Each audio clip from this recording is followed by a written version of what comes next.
Hello students, हमारा आज का टॉपिक है द सेल मेम्ब्रेन। तो आइए सबसे पहले जानते हैं what is a cell membrane. The cell membrane or plasma membrane is a biological membrane that separates the interior of all cells from the outside environment. Means किसी भी कोशिका या सेल के चारों ओर जो बायोलॉजिकल मेम्ब्रेन मौजूद है जो कि उसके कोशिकाओं को बाहर के एनवायरनमेंट से अलग करती है, एक प्रोटेक्टिव लेयर के रूप में मौजूद है, उसे प्लाज्मा मेम्ब्रेन या सेल मेम्ब्रेन कहा जाता है। It is made up of a network of lipids and proteins. ये जो लेयर है वो मेनली प्रोटीन्स और लिपिड्स की बनी होती है। The main function of the plasma membrane is to protect the cell from its surrounding environment. Definitely जब किसी भी कोशिका के चारों ओर या किसी भी चीज़ के चारों ओर कोई परत मौजूद है जो उसके बाहर के एनवायरनमेंट से अलग कर रही है, तो उसका मेन काम है पूरे सेल को प्रोटेक्ट करना, यानी कि सुरक्षा प्रदान करना। It is semi-permeable and regulates the materials that enter and exit the cell.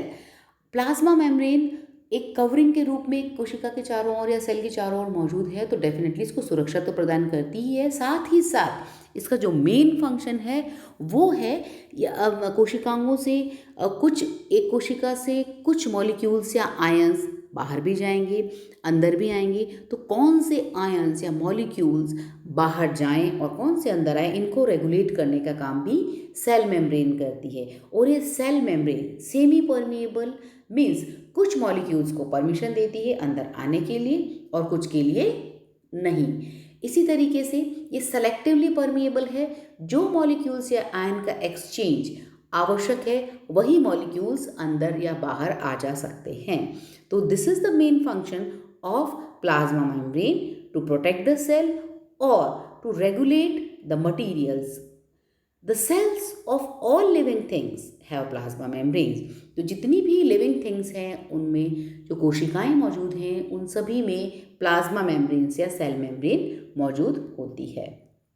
So all living things are surrounded by a membrane, that is called cell membrane. A cell membrane is also known as plasma membrane. तो plasma membrane and cell membrane is the same thing. Controls exchange of materials such as nutrients and waste between cells and their environment. अब जो cell है वो दूसरी cell से contact में है, एक सेल से दूसरे सेल्स में या बाहर के एनवायरनमेंट में जो भी न्यूट्रिएंट्स, वेस्ट या मॉलिक्यूल्स या आयंस बाहर आते या अंदर आते हैं उनको कंट्रोल करते हैं हमारे cell membrane. Has other important function, for example, to enable cells to receive hormones. अब जो भी कोशिकाओं के अंदर रिएक्शंस हो रही हैं उसके अंदर कुछ ना कुछ हार्मोन्स या एंजाइम्स काम करते हैं, तो ये हार्मोन्स और एंजाइम्स को रिसीव करने या फिर सिग्नलिंग का जो काम है, इंफॉर्मेशन एक सेल से दूसरी सेल में पहुंचाने, ये सारा काम भी प्लाज्मा मेम्ब्रेन करती है। To understand the function of anything in biology you must study the structure first. तो अगर किसी भी चीज़ के फंक्शन या काम के बारे में हमें जानना हो कि ये क्या काम करती है, तो उसके पहले सबसे पहले हमें उसके स्ट्रक्चर के बारे में पता होना चाहिए कि इसकी संरचना कैसी है, तभी हम उसके काम के बारे में बता सकते हैं। तो हम सबसे पहले अब देखते हैं कि हमारी जो सेल मेम्ब्रेन या प्लाज्मा मेम्ब्रेन है उसका स्ट्रक्चर कैसा है। तो हमारी जो प्लाज्मा मेम्ब्रेन है mainly it is a phospholipid bilayer. Phospholipid की बायलेयर के द्वारा बने होते हैं। मीन्स जो उसका बेसिक स्ट्रक्चर है वो फॉस्फोलिपिड्स का बना हुआ है, जो भी दो परतों के रूप में मौजूद रहता है। It is embedded with proteins that moves in space. और इसमें बीच बीच में प्रोटीन्स सिचुएटेड होते हैं जो एक स्थान से दूसरे स्थान पर मूव कर सकते हैं। It contains cholesterol for support. अब लिपिड्स और प्रोटीन्स को बांधने के लिए यहाँ पर सपोर्ट के रूप में कोलेस्ट्रॉल भी मौजूद होता है। It contains carbohydrates on proteins and lipids. यहाँ पर कार्बोहाइड्रेट्स प्रोटीन और लिपिड्स के साथ मौजूद होते हैं जो ग्लाइकोप्रोटीन्स और ग्लाइकोलिपिड्स का निर्माण करते हैं। इट इज़ सेलेक्टिवली परमिएबल, जैसा कि पहले ही बताया कि ये सेलेक्टिवली परमिएबल है। किन्हीं मॉलिक्यूल्स या आयंस को ये सेल अंदर या बाहर आने जाने देती है और किन्हीं किन्हीं को ये बाहर या अंदर आने जाने नहीं देती है। मीन्स ये सेलेक्टिवली परमिएबल है, कुछ मॉलिक्यूल्स आयंस के लिए परमिएबल है और कुछ के लिए नॉन परमिएबल है।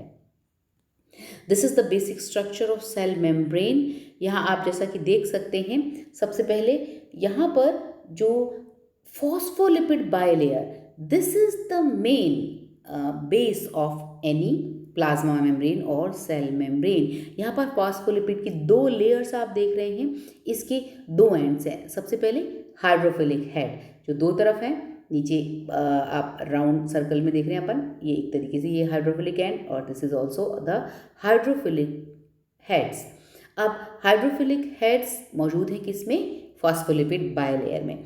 अब इसके बीच में आप देख रहे हैं हाइड्रोफोबिक टेल्स, ये जो बीच में हम देख रहे हैं दिस इज हाइड्रोफोबिक टेल। तो हमारी जो लिपिड की लेयर है, एक लिपिड के 2 हिस्से हैं, पहला हाइड्रोफिलिक हेड्स और दूसरा है हाइड्रोफोबिक टेल्स, और ये लिपिड की 2 लेयर्स के रूप में मौजूद है।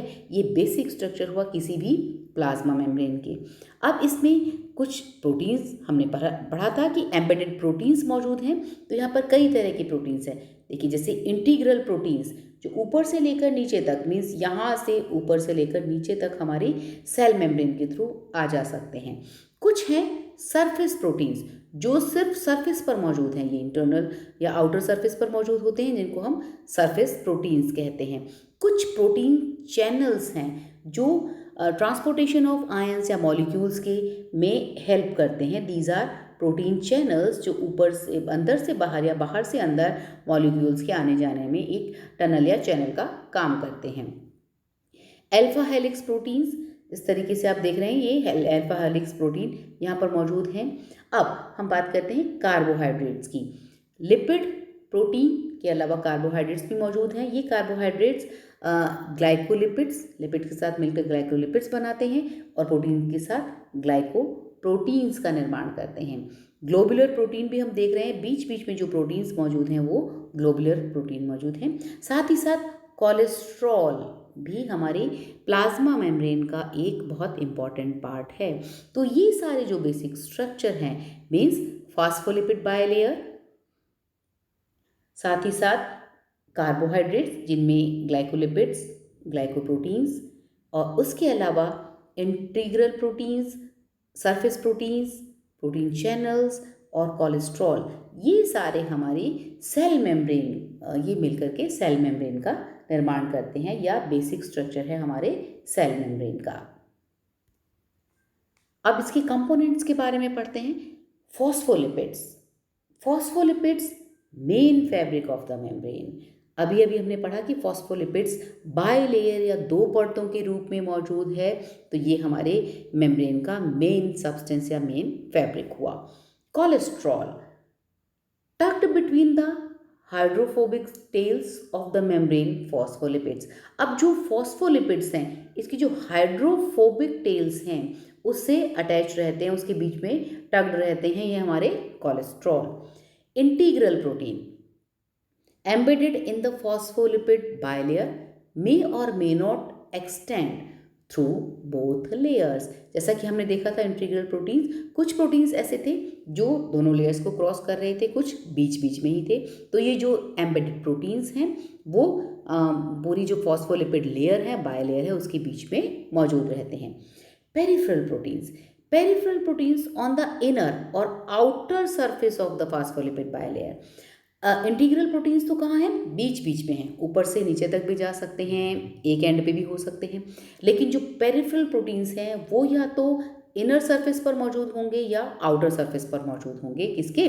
फॉस्फोलिपिड बाइलेयर के, but not embedded in its hydrophobic core. ये हाइड्रोफोबिक कोर में नहीं जाएंगे। ये कहाँ पर मौजूद होंगे? डेफिनेटली जो फॉस्फोलिपिड बाइलेयर का हाइड्रोफिलिक पार्ट है, जो हमने ऊपर की तरफ देखा था, वहाँ पर एम्बेडेड रहते हैं कौन से? Peripheral proteins. तो प्रोटीन्स की 2 कैटेगरीज हो गई, एक इंटीग्रल और दूसरी peripheral. Now carbohydrates. attached to proteins or lipids on the extracellular side of the membrane। ये extracellular side पर जो हमने देखा था ग्लाइकोप्रोटीन्स और ग्लाइकोलिपिड्स मौजूद थे, तो कार्बोहाइड्रेट प्रोटीन्स और लिपिड्स के साथ जुड़ करके ग्लाइकोप्रोटीन्स और ग्लाइकोलिपिड्स बनाती है। History of plasma membrane. अभी हमने देखा बेसिक स्ट्रक्चर प्लाज्मा मेम्ब्रेन का, जिसके अंदर हमने phospholipid, cholesterol, integral proteins, peripheral proteins और कार्बोहाइड्रेट्स, इन सारे कंपोनेंट्स के बारे में जाना कि ये हमारे प्लाज्मा मेम्ब्रेन के मेन स्ट्रक्चर हैं।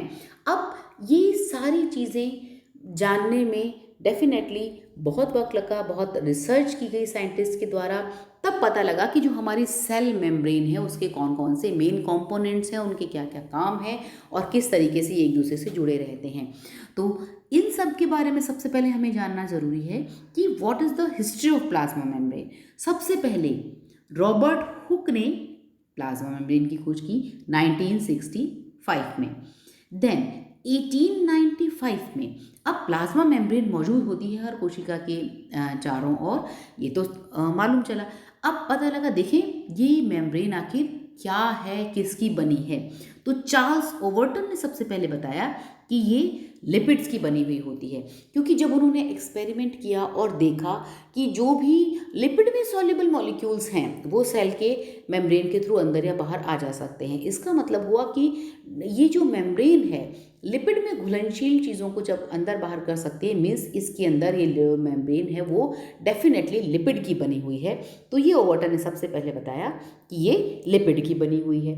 अब और जब रिसर्च की गई तो 1900 और 1920s के बीच में ऐसा पाया गया कि जो लिपिड्स हैं वो फॉस्फोलिपिड की फॉर्म में हैं। और गॉर्टन एंड ग्रेंडल ने 1925 में बताया कि ये जो फॉस्फोलिपिड्स हैं ये बायलेयर यानी कि दो परतों के रूप में मौजूद है, क्योंकि जब देखा गया कि लिपिड के अंदर किसी भी मॉलिक्यूल के घुलने की जो क्षमता है उससे डबल मॉलिक्यूल्स अंदर जा पा रहे हैं। इसका मतलब हुआ कि जो लिपिड्स के डेफिनेटली दो लेयर्स मौजूद होंगी। तो उसके बेस पर गॉर्डर और ग्रेंडल ने बताया कि ये फॉस्फोलिपिड की बायलेयर के रूप में मौजूद होते हैं प्लाज्मा मेम्ब्रेन में। 1935 में जेनिली एंड डेवसन ने प्रोटीन का सैंडविच मॉडल दिया, जिसके अंदर बताया गया कि यहाँ पर फॉस्फोलिपिड की बायलेयर तो है ही, साथ ही साथ प्रोटीन्स भी इससे साथ एसोसिएटेड हैं। मीन्स फॉस्फोलिपिड बायलेयर के रूप में मौजूद हैं, बिल्कुल सही, लेकिन इसमें प्रोटीन्स इन दोनों के या प्रोटीन्स के बीच में ये बायलेयर मौजूद है, जिसे सैंडविच मॉडल कहा गया, जिसके हिसाब से जो फॉस्फोलिपिड बायलेयर सेंटर में मौजूद है, बेस स्ट्रक्चर है, उसके ऊपर की तरफ एक प्रोटीन की लेयर है और उसके नीचे की तरफ भी एक प्रोटीन की मॉडल है। जिस तरीके से सैंडविच में दो ब्रेड्स के बीच में हम मसाला डालते हैं तो उसे हम सैंडविच कहते हैं, उसी तरीके से इन्होंने कहा कि जो लिपिड बायलेयर है उस फॉस्फोलिपिड बायलेयर के ऊपर और नीचे प्रोटीन की लेयर्स भी रखी रहती है या प्रेजेंट होती है, और इसे हम सैंडविच मॉडल का नाम दिया। 1950 में रॉबर्टसन ने यूनिट मेम्ब्रेन मॉडल को यूनिट मेम्ब्रेन मॉडल दिया। वो भी सैंडविच मॉडल और यूनिट मेम्ब्रेन मॉडल एक ही है, बस इसमें थोड़ा सा मॉडिफिकेशन था। 1972 में सिंगर एंड निकोलसन ने फ्लूइड मॉजेक मॉडल प्रस्तुत किया, जिसके अंदर ये बताया गया कि फॉस्फोलिपिड बायलेयर के रूप में मौजूद है, बिल्कुल सही बात है। प्रोटीन्स भी मौजूद है, ये भी सही बात है, लेकिन जो प्रोटीन्स डेनियल और डेवसन ने बताया था कि ऊपर और नीचे एक परत के रूप में मौजूद हैं, ऐसा नहीं है, एक सैंडविच की तरह मौजूद नहीं है। ये जो फ्लूइड मॉजेक मॉडल है, मीन्स बायलेयर जो फॉस्फोलिपिड की बायलेयर उसके बीच बीच में प्रोटीन एम्बेडेड है। ये हमारे सिंगल और निकोलसन ने फ्लूइड मॉजेक मॉडल में बताया। तो अब हम प्लाज्मा मेम्ब्रेन के डिफरेंट मॉडल्स के बारे में पढ़ लेते हैं। तो मेनली 3 मॉडल्स हैं इसके, lipid and lipid bilayer model. दूसरा है unit membrane model, protein lipid bilayer, protein means protein उसके बीच में लिपिड की बायलेयर, एक द्वि परतीय लिपिड मौजूद है, और फिर नीचे की तरफ भी प्रोटीन। इसी को सैंडविच मॉडल या यूनिट मेम्ब्रेन मॉडल भी कहा जाता है। और lastly fluid mosaic model,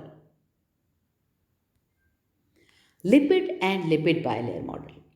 This model to explain the structure of plasma membrane was given by Overton, Gorion and Grendel. Overton ने सबसे पहले बताया था कि जो ओवर्टन ने सबसे पहले बताया था कि जो प्लाज्मा मेम्ब्रेन है वो किसकी बनी हुई है, लिपिड्स की बनी हुई है। और गोरियन और ग्रेंडल ने बाद में ये बताया कि ये जो लिपिड की लेयर है वो बाइलेयर के रूप में मौजूद है। इन 1902 Overton observe that substances soluble in lipid could selectively pass through the membranes. उन्होंने देखा कि जो भी सब्सटेंस लिपिड में सॉल्युबल हैं वो मेम्ब्रेन के थ्रू सेलेक्टिवली पास हो पा रहे हैं। इस बेस पर उन्होंने ये स्टेटमेंट दिया कि जो लेयर है वो लिपिड की बनी हुई एक लेयर से बना हुआ है, plasma membrane. Subsequently, Gorton and Grendel in 1926 stated that plasma membrane is made up of double layer of lipid molecules. Means ये जो लेयर है बिल्कुल लिपिड की बनी है, लेकिन ये फॉस्फोलिपिड की बनी हुई है और ये फॉस्फोलिपिड्स की बाय लेयर, डबल लेयर मौजूद है। ये फॉस्फोलिपिड बाय लेयर का मॉडल यहाँ पर आप देख सकते हैं। हाइड्रोफोबिक टेल्स, जैसा कि हमने सेल मेम्ब्रेन के स्ट्रक्चर में पहले भी देखा है, हाइड्रोफोबिक टेल पोर्शन है हमारे लिपिड बाइलेयर का, और ये हाइड्रोफिलिक हेड पोर्शन है। ये एक्स्ट्रा सेलुलर और इंट्रासेलुलर पोजीशन बताई गई है किसकी, हमारे फॉस्फोलिपिड बाइलेयर की। किसके अकॉर्डिंग, फॉस्फोलिपिड बाइलेयर मॉडल की। प्लाज्मा मेम्ब्रेन मॉडल्स, ओवर्टन ने जो मॉडल दिया था इसके अंदर लिपिड डबल मेम्ब्रेन मौजूद है, ये बताया गया। और इसके बाद गॉर्टन एंड ग्रेंडल ने इसे बताया कि फॉस्फोलिपिड की लेयर है जो कि फॉस्फोलिपिड की बाय लेयर के रूप में मौजूद होती है। These models of Overton, Gorter and Grendel could not explain the proper structure of plasma membrane, but they put the foundation of future models of the membrane structure. इन्होंने ये तो बता दिया कि लिपिड बाइलेयर की बनी हुई है, लेकिन फिर भी जो हमारे प्लाज्मा मेम्ब्रेन के फंक्शंस थे या प्रॉपर स्ट्रक्चर था उसको एक्सप्लेन नहीं कर पा रहा था ये मॉडल। तो बेसिक स्ट्रक्चर क्या है, फाउंडेशन क्या है प्लाज्मा मेम्ब्रेन की, ये तो इस मॉडल से बिल्कुल सिद्ध होता है, लेकिन इसकी प्रॉपर जो स्ट्रक्चर था वो उस पूरे स्ट्रक्चर को एक्सप्लेन नहीं कर पाया। कौन, ये हमारा plasma membrane model of Overton, Gorton and Grendel. फिर नेक्स्ट मॉडल आया यूनिट मेम्ब्रेन मॉडल। यहाँ पर this is also known as unit membrane model. This model was proposed by Davson, Danielli and Robertson. इसे सैंडविच मॉडल या unit membrane model बोलते हैं। इसके अंदर प्रोटीन दोनों तरफ मौजूद होता है, किसके, लिपिड बाइलेयर के दोनों तरफ। इसको सैंडविच मॉडल कहा डेवसन एंड डेनिली ने, और रॉबर्टसन ने इसको यूनिट मेम्ब्रेन मॉडल कहा। After the existence of proteins, the initial lipid bilayer model proposed by Gordon and Grendel was modified. तो जो गॉर्डन और ग्रेंडल ने अपना इनिशियल मॉडल दिया था लिपिड बाइलेयर वाला, उसको मॉडिफाई किया गया। किसके बाद, जब ये जाना गया कि जो हमारी प्लाज्मा मेम्ब्रेन है या सेल मेम्ब्रेन है उसमें प्रोटीन्स भी मौजूद होते हैं। अब इसका मॉडिफाइड वर्जन बनाया गया और इसमें देखा गया कि जो प्रोटीन है वो लिपिड बाइलेयर के बोथ सरफेस यानी कि दोनों सरफेसेस पर मौजूद होता है। डेनियल एंड डेवसन का मॉडल है। यहाँ पर प्रोटीन कोट आप देख रहे हैं, ऊपर की तरफ, दोनों की तरफ, नीचे और ऊपर दोनों तरफ प्रोटीन की लेयर है और बीच में लिपिड बाइलेयर मौजूद है, और बीच बीच में पोलर पोल्स हैं जिसके चारों ओर भी प्रोटीन मौजूद हैं। कहाँ पर, हमारे फॉस्फोलिपिड बाइलेयर के दोनों तरफ प्रोटीन के रूप में एक दो लेयर्स मौजूद हैं। Problem with the Dawson-Daniel model. By the end of 1960s, new evidences cast doubts on the viability of the Davison and Daniel model. अब धीरे धीरे जब हमारे सेल मेम्ब्रेन के स्ट्रक्चर के बारे में और जानकारी प्राप्त हुई और फंक्शंस के बारे में, तो लगा कि ये जो सेल मेम्ब्रेन का मॉडल दिया गया है डेवसन और डेलिनी द्वारा, उसके अनुरूप नहीं है। तो डेफिनेटली कुछ प्रॉब्लम्स थी। सबसे पहले, the amount and type of membrane proteins very greatly between different cells. यहाँ पर जब दो सेल्स अलग अलग हैं, अलग अलग फंक्शन से अलग अलग काम करती है, तो यहाँ पर जो प्रोटीन्स मौजूद हैं वो भी बहुत ही अलग अलग प्रकार के मौजूद हैं अलग अलग सेल्स में। लेकिन जो हमारा मॉडल दिया गया था उसमें एक स्ट्रिक्ट था कि लिपिड, जो फॉस्फोलिपिड्स की बायलेयर बीच में मौजूद हैं और दोनों तरफ प्रोटीन एक परत के रूप में मौजूद है, ऐसा नहीं था। It is also unclear how the proteins in the model would permit the membrane to change shape without bonds being broken। अगर कोई भी चीज़ एक परत के रूप में मौजूद है, एक लेयर के रूप में, तो उन दोनों, उनकी जो मॉलिक्यूल्स हैं उनके बीच में बॉन्ड्स होंगे। अब अगर ये बॉन्ड्स टूटते हैं तभी इसके अंदर चेंज हो सकता है। तो बार बार जो हमारी जो सेल मेम्ब्रेन है इसकी शेप में कैसे चेंज होता है, कुछ मॉलिक्यूल्स अंदर जा रहे हैं, कुछ बाहर आ रहे हैं, तो इनके बीच में ये एक्सचेंज किस तरीके से पॉसिबल है अगर प्रोटीन्स एक लेयर के रूप में मौजूद है। तो इस चीज़ को भी क्लैरिफाई नहीं कर पाया। Membrane proteins are largely hydrophobic and therefore should not be found where the model positioned them in the aqueous cytoplasm and extracellular environment।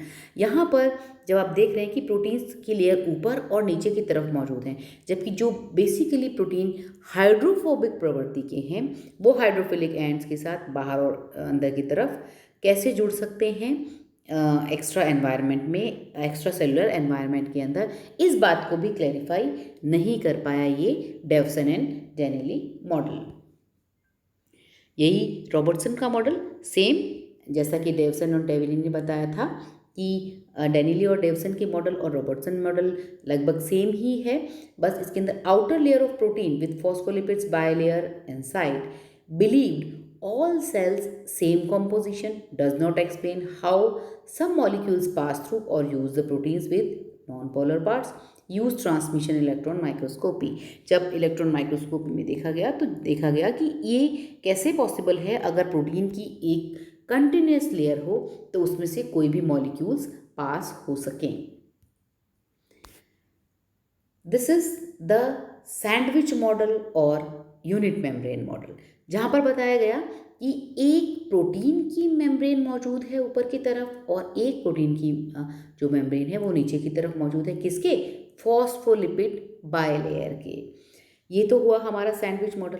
अब इसी को थोड़ा सा मॉडिफाई किया सिंगर एंड निकोलसन ने फ्लूइड मॉजेक मॉडल में।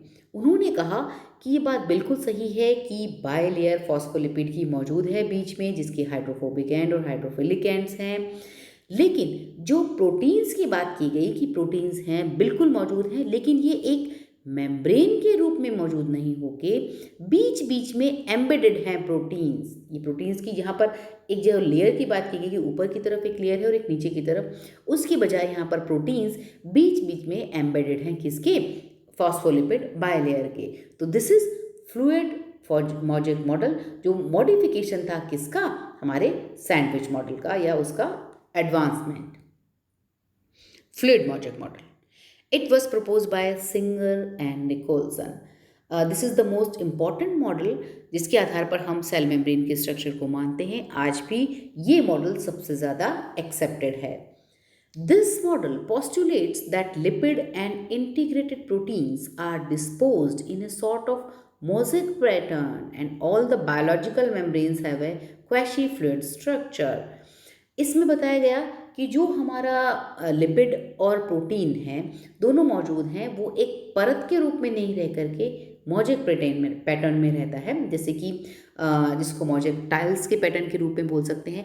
बीच बीच में यहाँ पर प्रोटीन्स बायलेयर के बीच बीच में लगे हुए रहते हैं। where both lipid and protein components are able to perform transitional movement within bilipid layer। तो लिपिड की जो लेयर है इसके बीच बीच में प्रोटीन्स हैं वो मूव करते रहते हैं और ट्रांजिशनल मूवमेंट इनका बना रहता है। फ्लूइड मॉजेक मॉडल में दो वर्ड हैं फ्लूइड।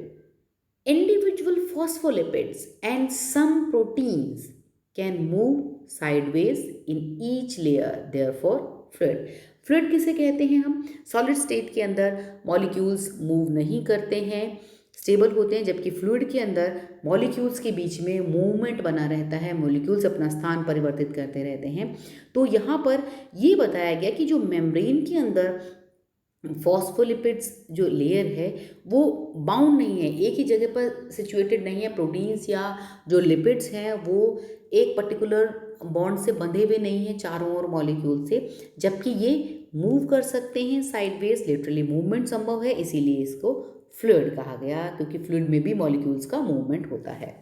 सेकेंड है mosaic, range of different proteins resting on the surface और through the phospholipid bilayer gives it a mosaic pattern. Mosaic pattern जैसे अलग अलग कलर की टाइल्स बीच बीच में लगी रहती है, मोज़ेक पैटर्न उसे बोलते हैं। तो उसी तरीके से हमारी जो फॉस्फोलिपिड की लेयर है उसके बीच बीच में प्रोटीन्स लगे रहते हैं, और ये प्रोटीन्स या तो सरफेस पर होते हैं या फिर through out the phospholipid bilayer ये प्रेजेंट रहते हैं।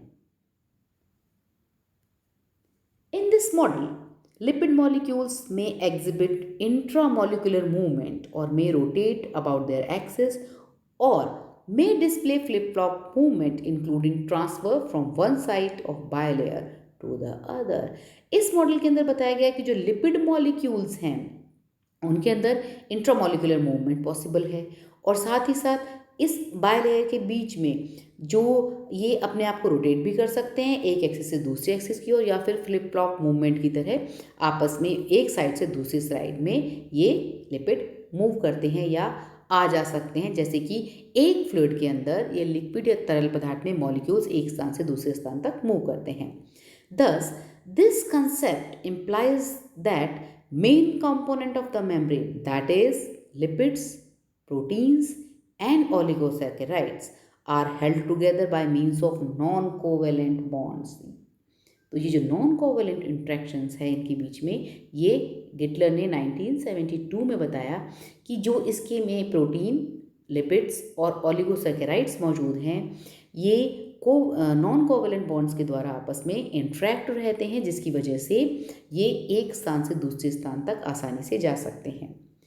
A term amphipathy was coined by Hartley in 1936 to the molecules having both hydrophilic and hydrophobic groups. अब ऐसे मॉलिक्यूल्स जो जिनके अंदर दोनों प्रवृत्तियां होती हैं, हाइड्रोफिलिक और हाइड्रोफोबिक, इसको हम क्या कहते हैं? एम्फीपैथी। अब एम्फी मीन्स बोथ। एम्फीपैथी के अंदर जो हमारे प्रोटीन्स हैं इसमें हाइड्रोफिलिक और हाइड्रोफोबिक दोनों प्रवृत्तियां हैं। This lipids and integrated proteins are amphipathic in nature. तो जो लिपिड्स बताया गया है, लिपिड्स में साफ के तौर पे कि उसके जो एंड्स हैं हाइड्रोफोबिक एंड्स और हाइड्रोफोबिक हेड्स होते हैं, उसी तरीके से जो प्रोटीन हैं वो भी हाइड्रोफोबिक और हाइड्रोफिलिक प्रकार के होते हैं। On the basis of fluid mosaic model, it can be stated that cell membrane is a two-dimensional oriented solution of integral proteins in the viscous phospholipid bilayer। इसके आधार पर हम कह सकते हैं कि फॉस्फोलिपिड की एक द्विपर्तीय विस्कस लेयर है जिसमें बीच बीच में प्रोटीन्स ओरिएंटेड रहते हैं या सिचुएटेड रहते हैं। This model was describe the liquid like movement of the lipids, proteins and carbohydrates that make up the plasma membrane. ये मॉडल इस बात को भी डिस्क्राइब कर पा रहा था कि जो लिपिड्स, प्रोटीन्स और कार्बोहाइड्रेट्स हैं वो एक जगह से दूसरी जगह का मूवमेंट इनका होता है। These components travel freely across its surfaces। ये अपने सरफेस पर आराम से इधर उधर मूव करते हैं। तो फ्लूइड मोज़ेक मॉडल ने ये बताया कि जो फॉस्फोलिपिड की बायलेयर मौजूद है उसमें जो प्रोटीन्स हैं वो एक परत के रूप में ना होकर के बीच बीच में एम्बेडेड होते हैं, जो नॉन कोवेलेंट इंट्रैक्शंस के द्वारा आपस में जुड़े रहते हैं और आपस में लेटरली मूव कर सकते हैं। Fluid mosaic model, large number of proteins are present in the membrane. यहाँ पर कई तरह के इंट्रिंसिक और एक्सट्रिंसिक प्रोटीन मौजूद होते हैं, जैसे कि स्ट्रक्चर में दिख रहा है। यहाँ पर ये जो फॉस्फोलिपिड बायलेयर के साथ ये प्रोटीन्स मूव करते हैं या फ्लोट करते हैं एक लिक्विड की तरह। Key features of the fluid logic model. Membranes are arranged in the form of a lipid bilayer which is interrupted by embedded proteins. जैसा कि शुरू से ही ये माना गया था कि जो प्लाज्मा मेम्ब्रेन या सेल मेम्ब्रेन है वो लिपिड की बनी हुई है। डेफिनेटली ये फॉस्फोलिपिड बाइलेयर के रूप में मौजूद हैं और इनमें एम्बेडेड प्रोटीन्स होते हैं। The lipid bilayer is fluid. अब जो लिपिड की बाइलेयर है वो एक सॉलिड परत या बॉन्ड्स के द्वारा मॉलिक्यूल्स बंधे हुए नहीं हैं कि एक स्थान से दूसरे स्थान तक नहीं जा सकते, बल्कि एक फ्लूइड लिक्विड के फॉर्म में मौजूद हैं जहाँ पर मॉलिक्यूल्स एक स्थान से दूसरे स्थान तक मूव कर सकते हैं। There are several ways in which proteins interact with the membrane. और यहाँ पर जो प्रोटीन्स हैं वो ऊपर और नीचे दो परतों के रूप में मौजूद नहीं है जैसा कि सैंडविच मॉडल या यूनिट मेम्ब्रेन मॉडल में बताया गया था, जबकि यहाँ पर प्रोटीन्स कई फॉर्म्स में मौजूद हैं और उसकी एम्फीपैथी भी देखने को मिलती है कि इसके अंदर हाइड्रोफोबिक और हाइड्रोफिलिक दोनों प्रकार के प्रोटीन्स मौजूद हैं, जिसमें कि इंटीग्रल मेम्ब्रेन प्रोटीन्स हैं, पेरिफेरल मेम्ब्रेन प्रोटीन्स और लिपिड एंकर्ड प्रोटीन्स। तो ये सारे जो प्रोटीन्स हैं अलग अलग फॉर्म में हमारे प्लाज्मा मेम्ब्रेन्स के अंदर मौजूद रहते हैं। किसके साथ? फॉस्फोलिपिड बाइलेयर के बीच बीच में या ऊपर या नीचे सभी जगह ये प्रोटीन्स अलग अलग फॉर्म में मौजूद हैं। So this is the final structure of fluid logic model. यहाँ पर आप देख सकते हैं कि बहुत सारी जो मेन बेसिक हमारे प्लाज्मा मेम्ब्रेन का स्ट्रक्चर है फॉस्फोलिपिड बाइलेयर। ये देखिए फॉस्फोलिपिड बाइलेयर के रूप में मौजूद है प्लाज्मा मेम्ब्रेन का बेसिक स्ट्रक्चर। फॉस्फोलिपिड मॉलिक्यूल्स में जो इसके हेड हैं वो कैसे हैं? हाइड्रोफिलिक हेड्स जो ऊपर और नीचे की तरफ मौजूद हैं, साथ ही साथ हाइड्रोफोबिक टेल्स जो बीच में मौजूद हैं। यहाँ पर सरफेस प्रोटीन, ये सरफेस प्रोटीन आप देख रहे हैं कि नीचे की सरफेस पर ये प्रोटीन्स मौजूद हैं, ये ऊपर से नीचे तक नहीं हैं, सिर्फ सरफेस पर हैं। और ये कौन से एंड से जुड़े हुए हैं? हाइड्रोफिलिक जो हेड्स हैं उस पोर्शन से जुड़ा हुआ है हमारा सरफेस प्रोटीन। इंटीग्रल प्रोटीन्स ये ऊपर से नीचे तक मौजूद है, पूरे सेल मेम्ब्रेन को क्रॉस कर रहे हैं। पेरिफेरल प्रोटीन्स पेरिफेरी पर मौजूद हैं। साथ ही साथ ग्लाइकोलिपिड, ये जो कार्बोहाइड्रेट्स हैं वो लिपिड्स के साथ मिलकर के ग्लाइकोलिपिड्स का निर्माण करते हैं। कोलेस्ट्रॉल यहाँ पर हाइड्रोफोबिक एंड, ये देखिए जो हाइड्रोफोबिक एंड है लिपिड बाइलेयर का, वहाँ पर कोलेस्ट्रॉल जुड़े हुए हैं। साथ ही साथ ये प्रोटीन चैनल्स हैं जो सेलेक्टिवली परमिएबल हमने कहा मेम्ब्रेन है, तो कुछ मॉलिक्यूल्स ऐसे हैं जो साइज में बड़े होते हैं, नॉर्मल डिफ्यूजन के थ्रू अंदर या बाहर नहीं आ जा सकते हैं, पर उनका ट्रांसफ़र ज़रूरी है, तो उसको प्रोटीन चैनल के थ्रू वो मॉलिक्यूल्स अंदर या बाहर आते जाते हैं। दिस इज़ ग्लोबुलर प्रोटीन जो यहाँ पर मौजूद हैं। ग्लाइकोप्रोटीन्स कार्बोहाइड्रेट्स और प्रोटीन्स मिलकर के ग्लाइकोप्रोटीन का निर्माण करते हैं। दीज आर कार्बोहाइड्रेट्स और ग्लोबुलर प्रोटीन दोनों जुड़ करके ग्लाइकोप्रोटीन बना रहे हैं। तो this is the basic structure of plasma membrane, जो कि फ्लूइड लॉजिक मॉडल द्वारा बहुत ही आसानी से समझाया गया और इसके अंदर सारे जो स्ट्रक्चर या फंक्शन से रिलेटेड चीज़ें थी वो क्लियर हुई, इसीलिए फ्लूइड लॉजिक मॉडल को सबसे ज़्यादा मान्यता प्राप्त है। अब हमने स्ट्रक्चर के बारे में जाना कि प्लाज्मा मेम्ब्रेन का जो स्ट्रक्चर है वो बेसिकली किसका बना है? फॉस्फोलिपिड की बाइलेयर का, और उसमें प्रोटीन्स, कार्बोहाइड्रेट्स और कोलेस्ट्रॉल मौजूद है, और प्रोटीन्स डिफरेंट फॉर्म्स के अंदर भी प्लाज्मा मेम्ब्रेन में अलग अलग कार्य के आधार पर अलग अलग प्रकार का प्रोटीन मौजूद है। Now functions of plasma membrane. अब जो भी फंक्शंस है प्लाज्मा मेम्ब्रेन के इस मॉडल के थ्रू आसानी से समझे जा सकते हैं। सबसे पहला function of physical barrier. The plasma membrane surrounds all cells and physically separates the cytoplasm, which is the material that make up the cell, from the extracellular fluid outside the cell. Definitely physical barrier का काम करती है plasma membrane, जो इसका main function है। अब कोई भी बायोलॉजिकल मेम्ब्रेन जो किसी भी सेल या कोशिका को घेरे रहती है चारों, तो सबसे उसका जो मेन फंक्शन है वो एक्स्ट्रा सेल्युलर जो फ्लूइड है उससे उसको प्रोटेक्ट करना या आउटसाइड के एनवायरनमेंट से प्रोटेक्ट करना। This protects all the components of the cell from the outside environment and allows separate activities to occur inside and outside the cell. अब एक कोशिका के अंदर जो क्रियाएं हो रही हैं वो ज़रूरी नहीं कि इसकी जो सराउंडिंग सेल्स है उनके अंदर हो रही हो। तो जब सेल मेम्ब्रेन्स के द्वारा दो सेल्स आपस में अलग अलग हैं तो दोनों सेल्स में अलग अलग फंक्शंस हो सकते हैं, अलग अलग एक्टिविटीज़ हो सकती हैं। कहाँ पर? सेल के अंदर और सेल के बाहर। Structural support. The plasma membrane provides structural support to the cell. It tethers the cytoskeleton, which is a network of protein filaments inside the cell that hold all the parts of the cell in place. अब किसी भी cell के अंदर बहुत सारे cell organelles हैं जो अपनी अपनी जगह पर मौजूद हैं और पर्टिकुलर फंक्शन कर रहे हैं। तो जो हमारी प्लाज्मा मेम्ब्रेन है उसका जो प्रोटीन नेटवर्क है वो साइटोस्केलेटन का काम करता है और जो सेल ऑर्गेनेल्स हैं वो अपनी अपनी जगह पर रहते हैं।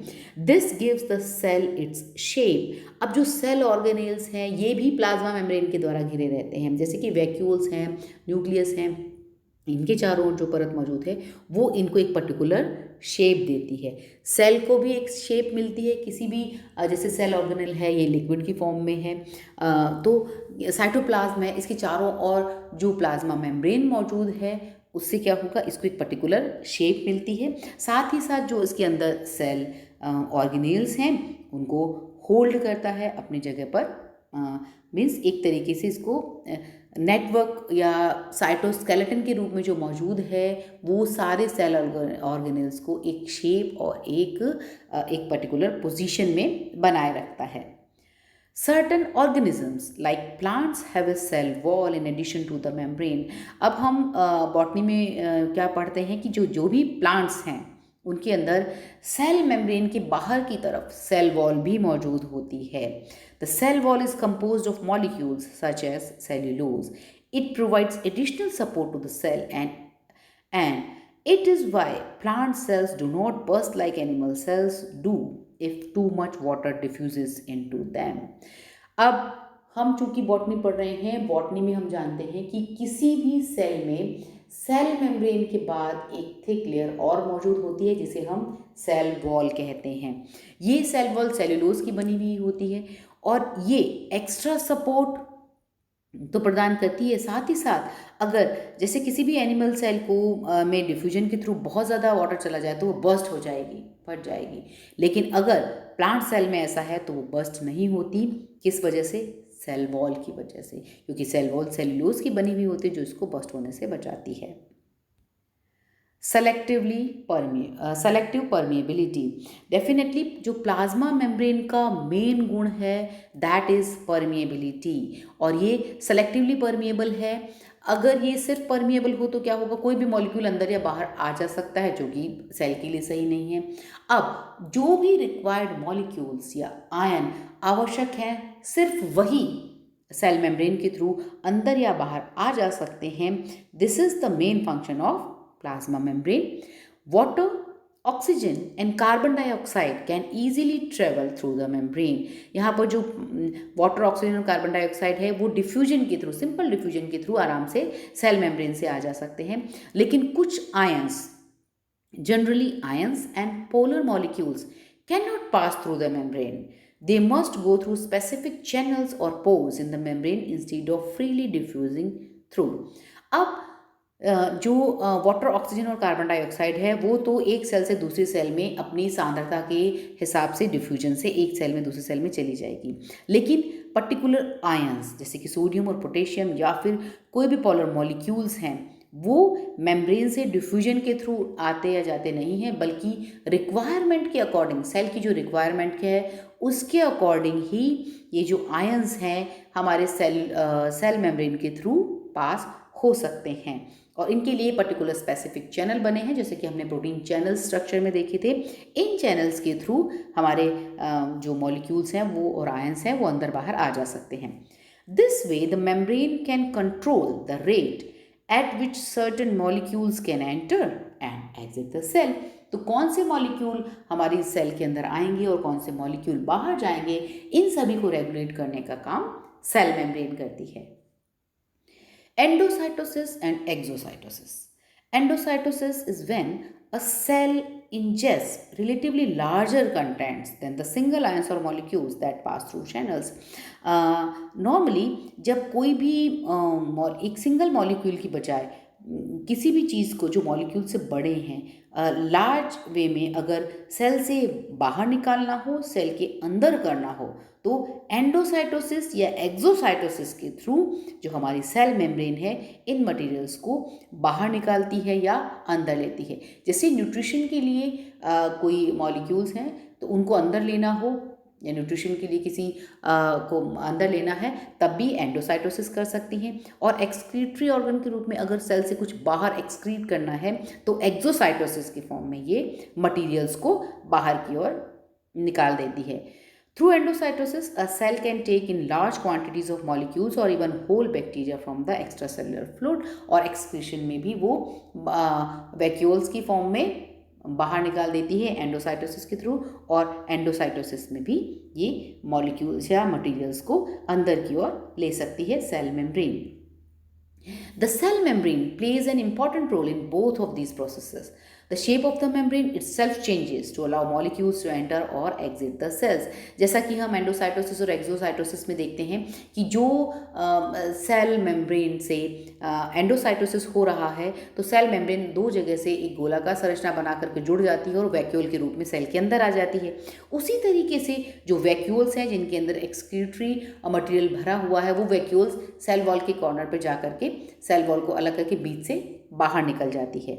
It also forms vacuoles, small bubbles of membrane that can transport many molecules at once in order to transport material to different places in the cells. तो bubbles की फॉर्म में यहाँ पर vacuoles से जो मटीरियल है वो अंदर या बाहर आ जा सकता है सेल मेम्ब्रेन का. ये भी एक बहुत ही इम्पॉर्टेंट फंक्शन है.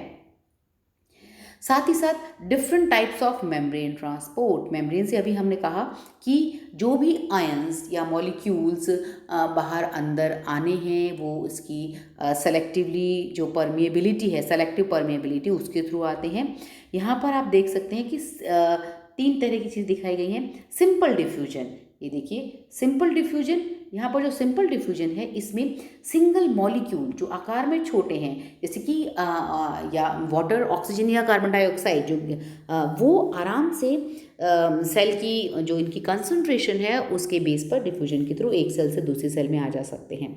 लेकिन कुछ मॉलिक्यूल्स फैसिलिटेटेड डिफ्यूजन के थ्रू आते हैं. यहाँ पर आप प्रॉपर चैनल देख रहे हैं, ये जो चैनल है प्रोटीन चैनल, इसके थ्रू मॉलिक्यूल्स के आने के लिए फैसिलिटेटेड डिफ्यूजन की ज़रूरत पड़ती है.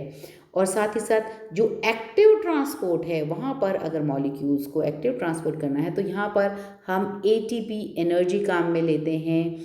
और जिन भी मॉलिक्यूल्स को ट्रांसपोर्ट करना है एक्टिव ट्रांसपोर्ट के थ्रू वहाँ पर ATP ADP में कन्वर्ट होते हैं और प्रॉपर चैनल आप देख रहे हैं, इन चैनल्स के थ्रू ही पर्टिकुलर मॉलिक्यूल्स अंदर आ सकते हैं.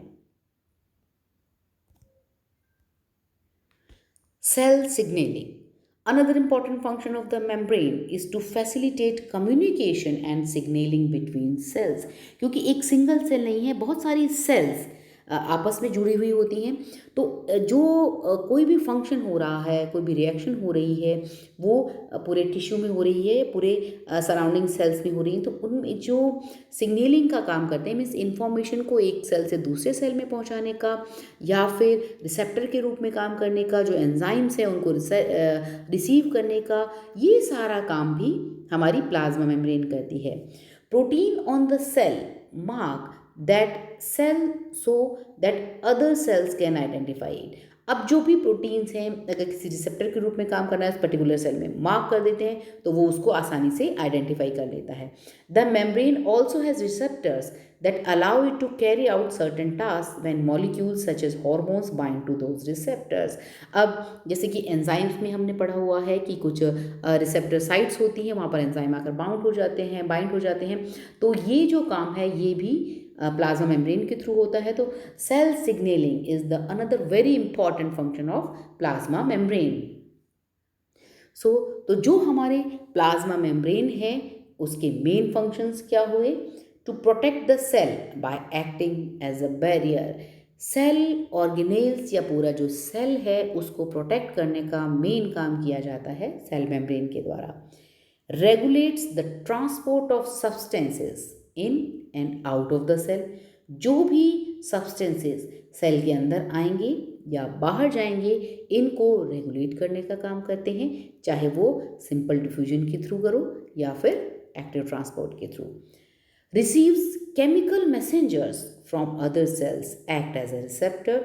जैसे कि कोई भी एंजाइम या हॉर्मोन्स हैं उनको उनकी साइट बनाना, एक्टिव साइट जहाँ पर जाकर वो बाइंड हो सकें या रिसीव करने का काम या सिग्नलिंग का काम जो है वो हमारी सेल मेम्ब्रेन करती है।